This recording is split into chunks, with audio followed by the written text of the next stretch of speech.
es potente cuando a menor concentración ya produce una respuesta, ya tiene efecto farmacológico, ¿ya?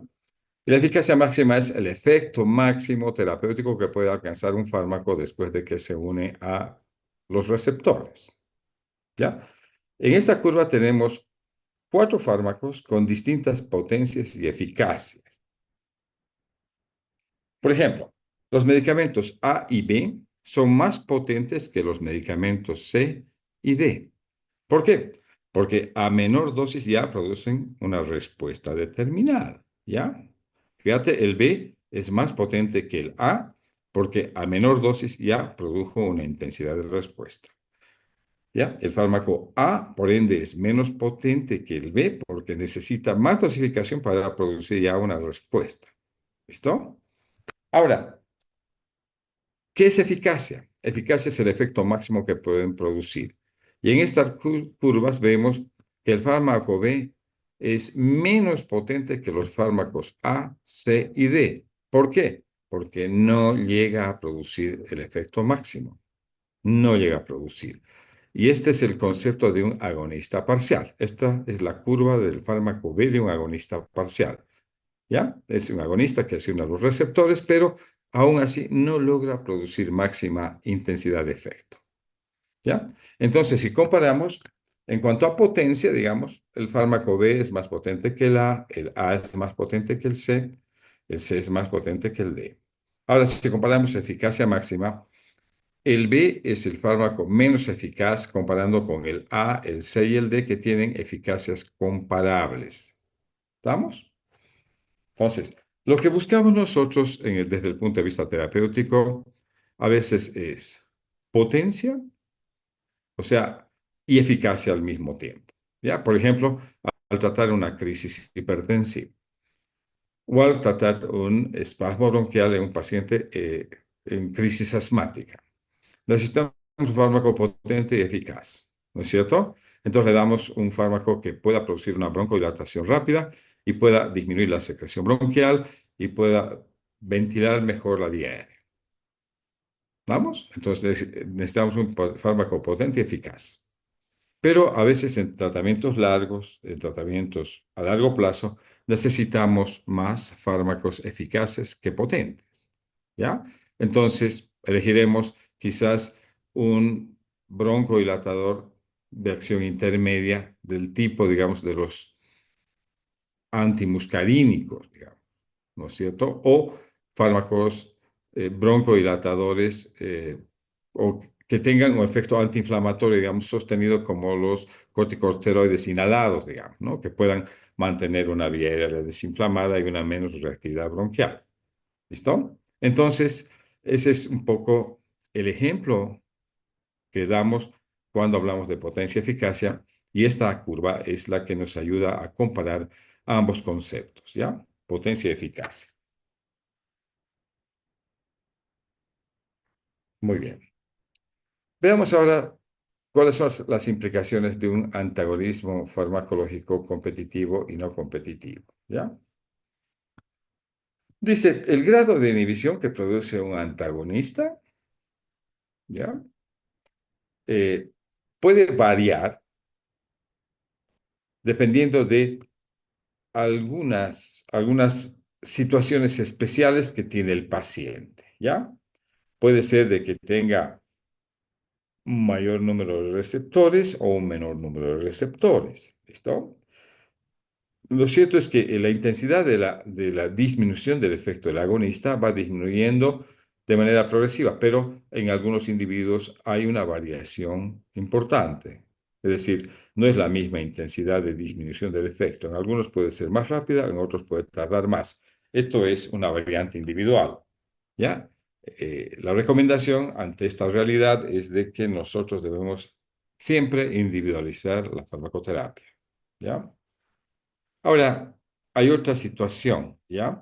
Hay estados fisiopatológicos que pueden hacer variar la capacidad de respuesta del agonista en presencia de antagonista, ¿ya? Y estos pueden ser variantes dependientes de una enfermedad, ¿no? Las enfermedades sistémicas, los estados de desnutrición o malnutrición, los estados de pacientes politraumatizados con estrés crónico o pacientes crónicamente enfermos como los diabéticos tipo 2 que están descompensados, pueden tener respuestas variables y esto a veces obliga a hacer un ajuste de dosificación y a considerar a veces la elección de fármacos que tienen efectos similares. Por ahí es mejor utilizar un fármaco que no interfiera con la concentración de glucosa en sangre e interfiera con la acción de la insulina en tejidos periféricos eh, en reemplazo de otro que sí lo hace. ¿Vamos? Entonces, puede variar la respuesta terapéutica también dependiendo del estadio fisiopatológico que tiene el paciente, ¿ya? Entonces, esto es el antagonismo y sus variantes. Ahora, hay antagonistas que hemos dicho que son irreversibles y estos son los que se unen de manera covalente, ¿ya? Por una alta afinidad. Esta formación de enlaces covalentes hace que tenga una duración de acción prolongada, ¿ya? Entonces, ¿de qué depende la neutralización de este efecto antagónico? Únicamente de la velocidad con que se depura el fármaco y obviamente desde el punto de vista farmacodinámico de la renovación de nuevos receptores, ¿ya? Cuando hay renovación de moléculas receptoras se puede actuar sobre estas moléculas para neutralizar la intensidad de efecto de un antagonista irreversible, ¿ya? Felizmente, los receptores se renuevan y están a veces libres en número suficiente como para que un agonista pueda neutralizar la acción de un antagonista irreversible. ¿Ya? Eso pasa cuando nosotros tenemos una intoxicación por organofosforados. Pónganse, estos fármacos tienen una unión muy fuerte a la acetilcolinesterasa. La acetilcolinesterasa es una enzima que termina la acción colinérgica porque neutraliza, o sea, hidroliza la acetilcolina en acetato y colina. Entonces, cuando hay esta intoxicación, el individuo tiene una descarga parasimpática de intensidad muy, muy importante. Por lo tanto, la forma de neutralizar este efecto es a veces esperar a que esta unión, ¿no ve? Si bien es duradera, hay renovación de acetilcolinesterasa disponible para poder actuar con medicamentos que son regeneradores de la colinesterasa o utilizar la atropina, digamos, que es un antagonista competitivo, ¿ya? Para neutralizar la intensidad de efecto muscarínico y evitar la descarga tanto en receptores muscarínicos como en receptores nicotínicos. ¿Ya? Entonces, este es un ejemplo de cómo los receptores que se renuevan pueden neutralizar la acción de un antagonista irreversible. Muy bien, aquí vamos a ver, esta es una gráfica que nos muestra diferentes estados de fármacos que son expuestos a dosis creciente de antagonistas, ¿ya? Este es, por ejemplo, la concentración de un antagonista irreversible, ¿no? Solito, ¿ya? Y vamos viendo de que va cambiando su comportamiento de intensidad de efecto a medida que aumentamos la dosis de antagonista, ¿ya? De tal manera que cuando estamos ya en el gráfico de la curva E, digamos, ya tenemos el antagonista ya actuando, ¿no? O el agonista actuando, neutralizando la acción de un antagonista irreversible, ¿ya? Entonces, esto demanda tiempo, como pueden darse cuenta. Muy bien. Ahora vamos a ver que existen diferentes tipos de agonistas, esto ya lo hemos explicado en anteriores diapositivas, pero aquí vamos a darle un poquito más de, digamos, explicación un poquito más detallada, ¿ya?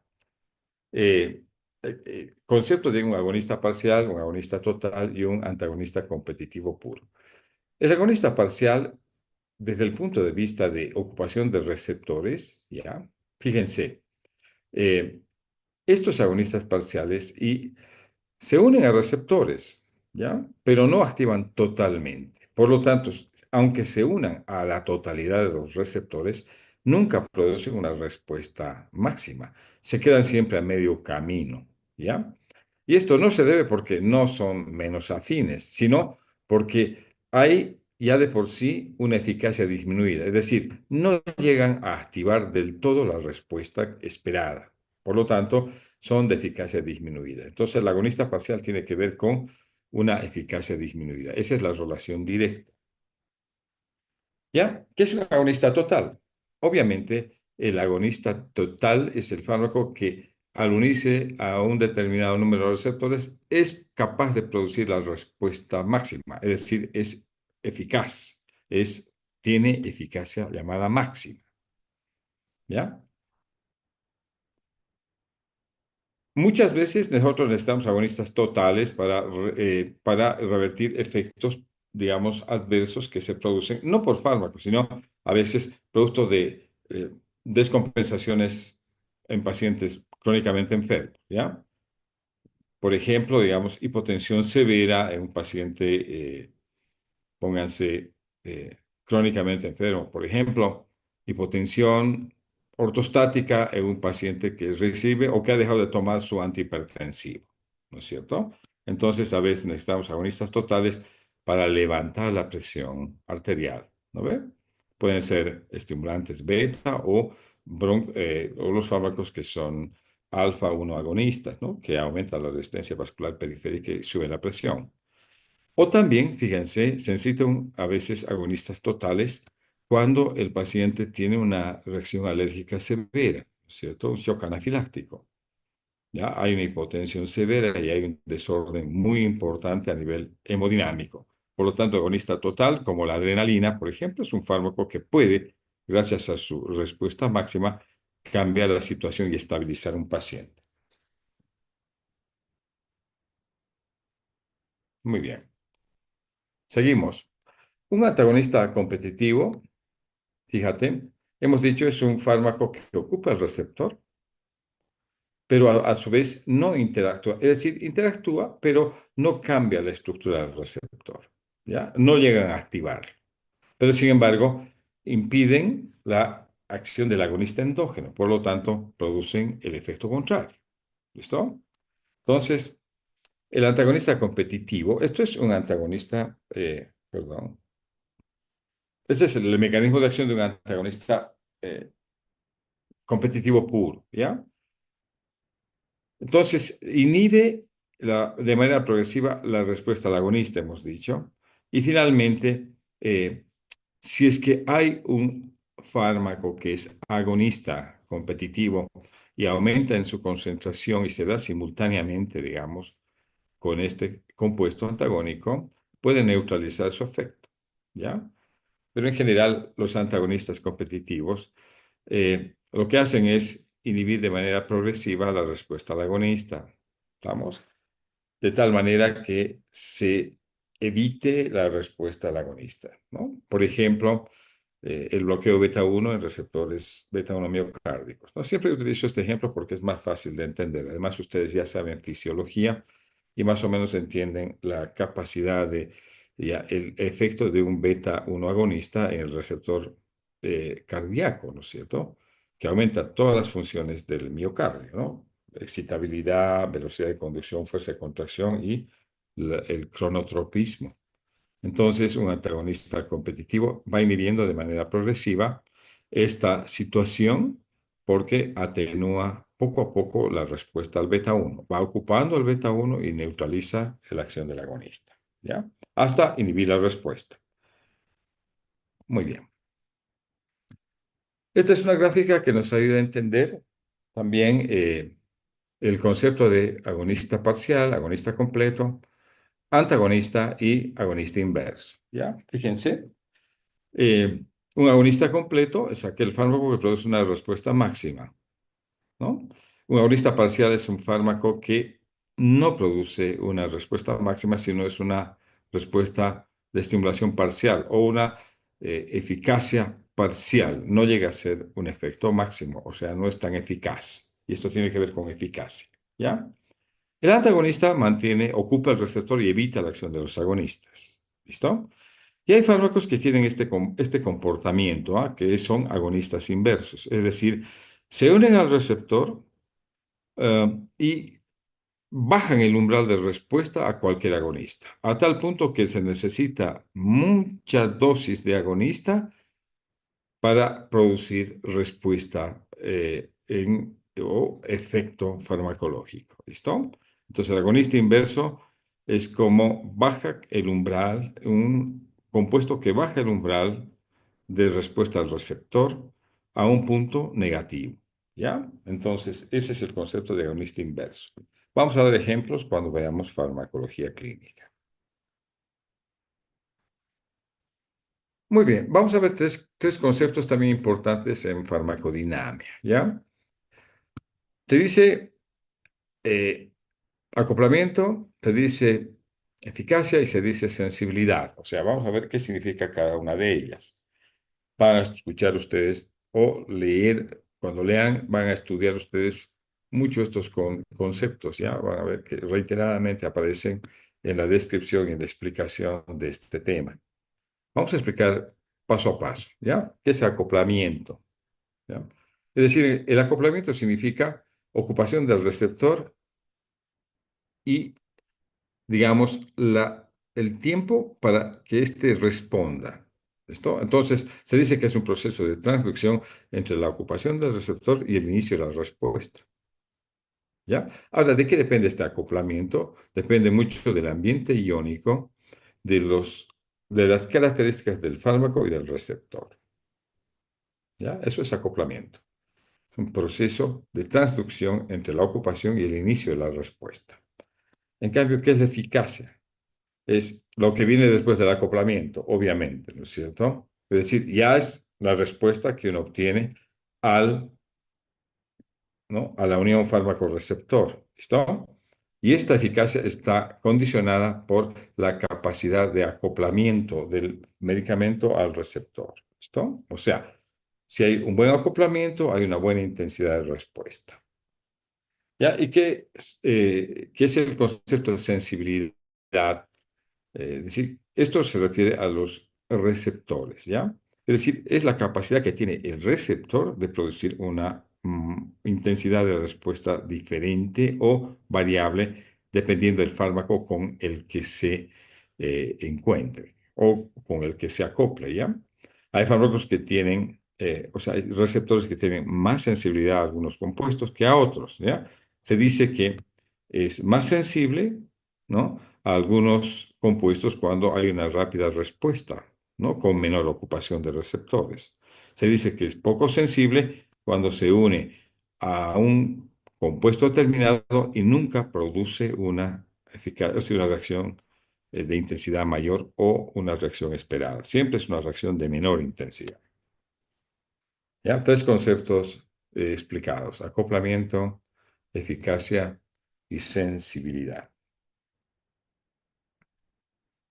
Muy bien. Este es un gráfico que nos ayuda a entender la estructura de un receptor y cómo éste tiene diferentes sitios de unión, ¿ya? Por ejemplo, esta hendidura es el sitio receptor para los agonistas y para los antagonistas competitivos, ¿ya? Sin embargo, tiene otros sitios donde hay activadores alostéricos o inhibidores alostéricos. Estos actúan en otros sitios cambiando el comportamiento del receptor. ¿Ya? De esto vamos a ir viendo después, antes de terminar este capítulo, a qué se refiere estos activadores alostéricos o inhibidores alostéricos desde el punto de vista funcional, digamos, en el receptor. Por el momento, nos interesa que hay un sitio para el agonista y el mismo sitio para un antagonista competitivo. ¿Ya? Eso es importante de reconocer. Muy bien. Vamos a ver esto, ¿ya? El concepto de receptores no ocupados. ¿Cuándo se habla de receptores no ocupados? ¿Ya? Se dice que hay receptores no ocupados cuando a una concentración menor de agonista ya hay efecto máximo. Entonces deducimos que no es necesario que el fármaco ocupe la totalidad de receptores para producir una respuesta de intensidad máxima, ¿no ve? Entonces ahí se presume de la existencia de receptores no ocupados todavía disponibles. ¿Listo? Dice, en el cuadro central dice, el número de receptores varía según las células. Se presume que hay entre 10.000 a 20.000 receptores, ¿ya? Y cuando hay acoplamiento, no todos los receptores están ocupados, ¿ya? La respuesta máxima a veces ocurre cuando el 20% de los receptores están ocupados. Y el resto, ¿ya? Son llamados receptores de reserva o receptores no ocupados, ¿ya? Es un ejemplo, ¿ya? ¿Para qué sirve este concepto? Para reforzar lo que hemos dicho, ¿no? A determinada concentración, la afinidad que tiene el receptor hace que el fármaco pueda ser eficaz, ¿no es cierto? Porque obviamente es más sensible a unirse a determinar o a un fármaco o a otro, ¿no es cierto? Entonces, sirve para explicar conceptos de concentración de fármaco, afinidad por los receptores, eficacia de la respuesta, que depende de la sensibilidad del receptor a el compuesto que está actuando sobre él. Muy bien. Seguimos un poquito diferenciando algunos tipos de antagonismo. Hay un antagonismo farmacológico que es este, ¿no ve? Fármaco receptor. Antagonismo farmacológico. ¿Ya?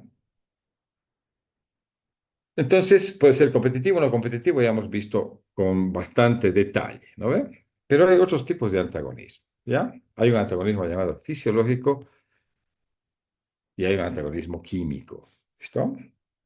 Vamos a ver el antagonismo fisiológico. ¿A qué se refiere esto? Es cuando se produce anulación de la respuesta de un fármaco, ¿ya? Que actúa en un receptor con otro fármaco que actúa en otro receptor, ¿ya? A veces es la vía en la que nosotros neutralizamos el efecto farmacológico actuando en diferentes receptores, ¿no ve? Por ejemplo, el receptor muscarínico M2 es miocárdico. Damos un medicamento agonista M2 y producimos bradicardia. ¿Estamos? Pero esta bradicardia es muy intensa y queremos revertirla. Entonces, ¿qué utilizamos? Si queremos utilizar el antagonismo fisiológico, le daremos al paciente un agonista beta 1 que actúa en receptores beta 1, ¿no? Que tiene un efecto contrario. Por lo tanto, neutralizamos el efecto mediando una respuesta a través de otro receptor, ¿ya? Entonces, esto es un tipo de antagonismo llamado fisiológico, ¿ya? Ahora, este antagonismo fisiológico, actuando en diferentes receptores y produciendo efectos contrarios, tiene un problema, ¿ya? Es menos específico.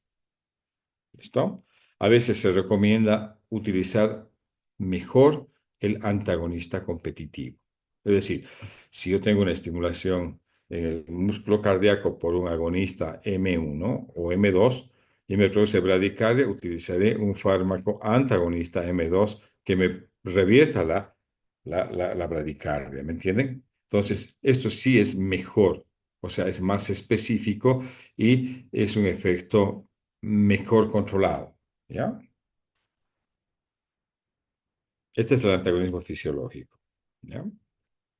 Ahora, el antagonismo fisiológico no solamente se da a veces por utilizar fármacos solamente, sino el antagonismo fisiológico se puede eh, también poner en evidencia cuando los agonistas endógenos actúan de esta manera, o sea, con respuestas compensatorias. Otro tipo de antagonismo es el antagonismo químico, ¿ya?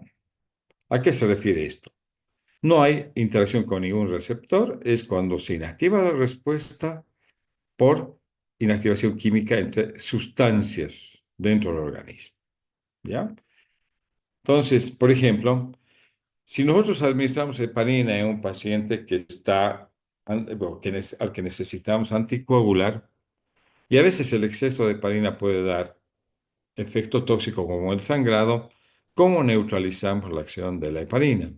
Se puede utilizar el antagonismo químico. Le administramos al paciente protamina. La protamina es un antagonista químico de la heparina. ¿Listo? Se une por unión iónica a la heparina y neutraliza su efecto. ¿Ya? Es decir, no ha mediado ningún receptor en la respuesta. Simplemente es encontronazo entre fármaco contra fármaco. ¿Listo? Ese es el antagonismo químico.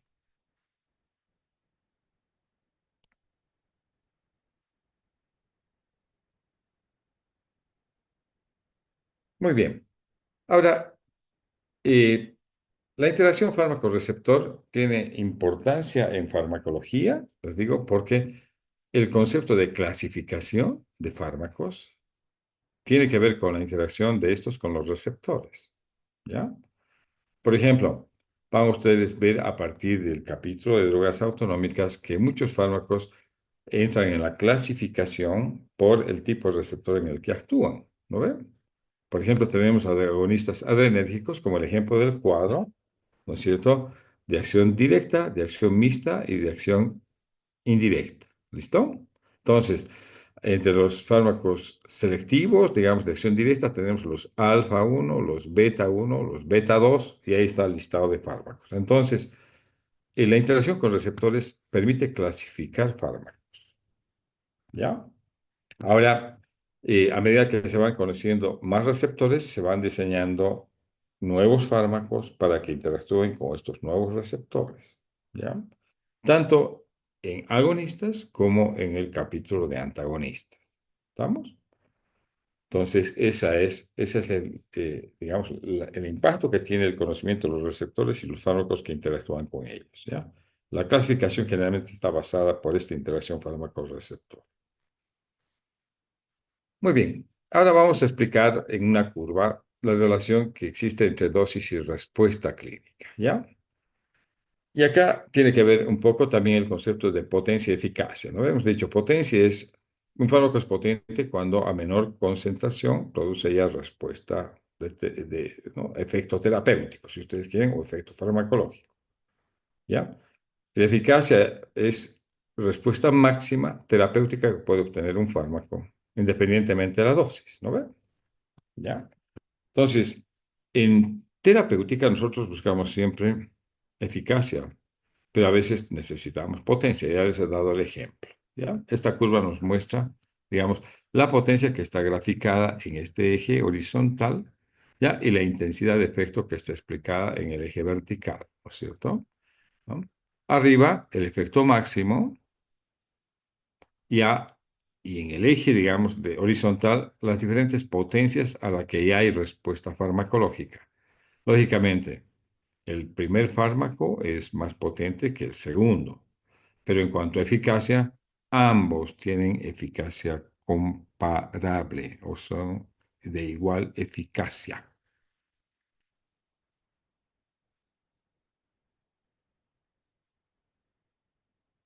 Muy bien. Y aquí está otra vez, ¿no es cierto? Otra vez la curva, dosis, respuesta y los conceptos de potencia y eficacia. ¿Ya? El fármaco B es un agonista parcial, ¿no ve? Pero es el más potente que el resto. El fármaco A, el fármaco A es menos potente que el fármaco B, pero es mucho más eficaz que este. ¿Ya? Y así se explica el resto de los fármacos. El menos potente es el fármaco D, fíjense, ¿ya? Porque necesita mucha concentración para tener ya efecto determinado. Pero en cuanto a eficacia, es igual de eficaz que el A y el C. ¿Listo?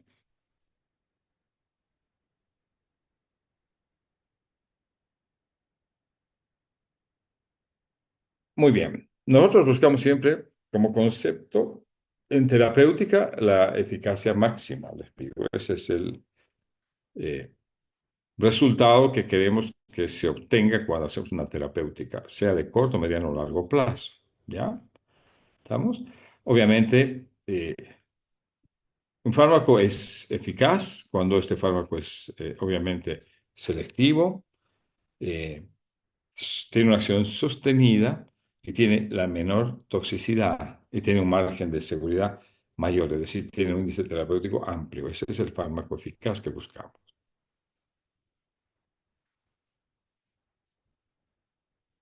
Muy bien, hay algunos aspectos más que puede explicarse en las curvas. Sí, ¿no? vamos a ver de que hay algunas características que resaltan en algunas curvas, ¿ya? Generalmente tienen la forma de campana, o son curvas de Gauss, ¿ya? Estas curvas llamadas dosis-respuesta, son semilogarítmicas, ¿ya? Y tienen a veces la forma esta de curvas sigmoideas o en es itálica, ¿ya? Es decir, cuando hacemos tratamientos sostenidos, ¿ya? Y vamos a tratar de ver las curvas, bueno, entre dosis, respuesta gradual y cuantal. Ya hemos explicado, ¿no ve? Las cuantales son hechas en poblaciones, hay que subrayar esto, y refleja dosis efectiva 50, dosis tóxica 50 y dosis letal 50, ¿ya? Toma en cuenta el porcentaje de la población que responde a la dosis efectiva, a la dosis tóxica o a la dosis letal, ¿ya? Esta es una curva dosis-respuesta cuantal que ya hemos graficado en la anterior diapositiva, ¿ya? Y las curvas graduales que nos permite ver esto. Esperen un ratito, esto. A esto quiero llegar. Esta es una curva dosis-respuesta gradual, ¿ya? Esta curva se hace en individuos, ¿ya? Y nos refleja muchas, digamos, muchos conceptos farmacodinámicos. ¿Esto? Primero, la potencia, hemos dicho. ¿A qué dosis produce respuesta terapéutica o respuesta o efecto farmacológico? Primera cosa. Luego la pendiente, esto significa con qué eficacia se unen los receptores, ¿no es cierto? Mientras más verticales, obviamente hay mayor afinidad por los receptores, ¿ya? Ahora, la eficacia está graficada acá por la capacidad que tiene este fármaco de producir su efecto máximo, ¿no es cierto? Y aquí hay un punto al medio que dice la variabilidad biológica, que es en qué momento, digamos, esto puede explicar la variación entre un individuo y otro, ¿no es cierto? No siempre todos responden con la misma intensidad de efecto, ¿ya? Hay curvas que son más verticales, hay curvas que son más horizontales, ¿listo? Esta curva S está más echada o está más vertical, ¿listo? La potencia que expresa la habilidad del fármaco para combinarse con receptores, ¿ya? La pendiente, ¿ya? Indica la capacidad que tiene el fármaco de unirse a un receptor y de producir, de ejercer un mecanismo de acción determinado. ¿Listo? Y el efecto máximo es eficacia máxima, que es lo que correlaciona esta curva dosis-respuesta eh, gradual. Muy bien, abrimos el espacio para preguntas. ¿Hay alguna pregunta, algún comentario?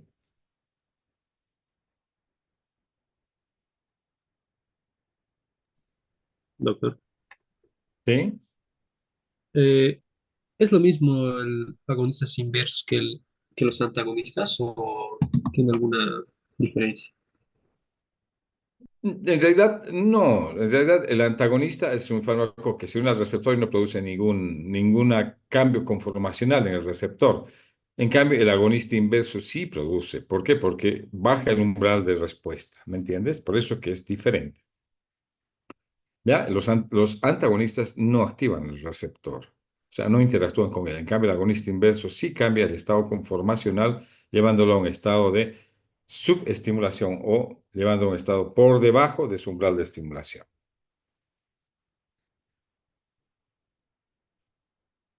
¿Te ha respondido a tu pregunta, Joel? Sí, doctor. Muy bien. ¿Algún otro estudiante que quiera preguntar?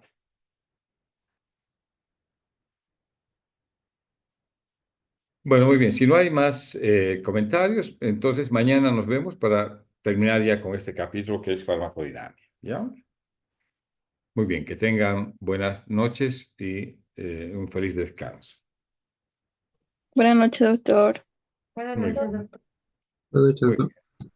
Buenas noches, Bueno. doctor. Muy bien. Hasta luego. ¿No? Hasta luego.